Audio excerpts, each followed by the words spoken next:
Okay, my name is Ursula Rakova. I come from Rakova'S Islands, 86 kilometers of mainland Bougainville. Rakova'S is made up of 6 tiny coral-raised atolls, and they are 1.2 meter above sea level.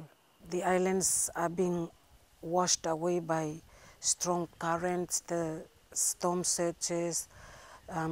The weather is now changing. People cannot really predict what is happening. And because of this, we are losing a lot of our food crops.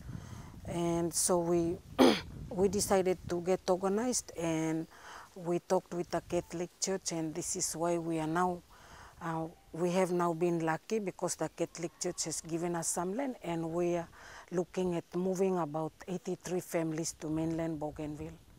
Well, leaving our home basically means living, living half of our life on the island. But what makes us interested in this move is that we can continue to live on the island, but what are we going to survive on? We also do not want to be called victims. We want to be able to prove to other people that we also can make a life. And moving here means it also gives us a lot of opportunities.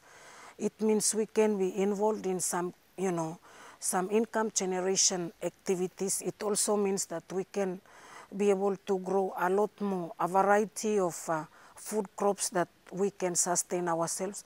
It also means that we will be part of a bigger community. And Tinputs is a community that, to me, is full of opportunities. Why? Because Tinputs area basically can be called the home of cocoa. There are lots of big plantations here, but a lot of it has gone back to the landowners. And I feel that if my people move here, they will also be able to learn some of the traits of being skilled enough to be able to manage some cash income for themselves.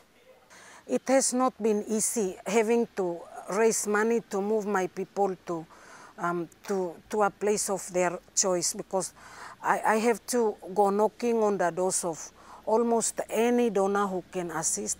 I also, I have been knocking on doors for the last 3 years, and to me, I cannot go knocking anymore, and so this is another reason why we started to get something organized. And the main reason why we have incorporated Bougainville Coconut as a company was basically to try to begin to raise some funds for ourselves so that we can basically move this relocation without having to continuously beg for money. Because to me, a lot of the countries who should be supporting, who should be seen to be supporting this cause on relocation, are hiding behind definitions of climate change refugees, environmental refugees, displaced communities. They're hiding behind those definitions, and they say that relocation is not part of the adaptation funds, and that adaptation is kind of different from relocation. So, I mean, I don't want to hide behind definitions, but so long as my people, their rights are being taken care of. We want to tell the world leaders that when they go to Copenhagen, they've got to sign a deal that is fabulous, because it's got to be binding. This deal has to be achievable, so that we know that leaders can make sure that they achieve the deal that they sign. We also want the leaders to sign a deal that is binding, so that we can measure leaders against that deal.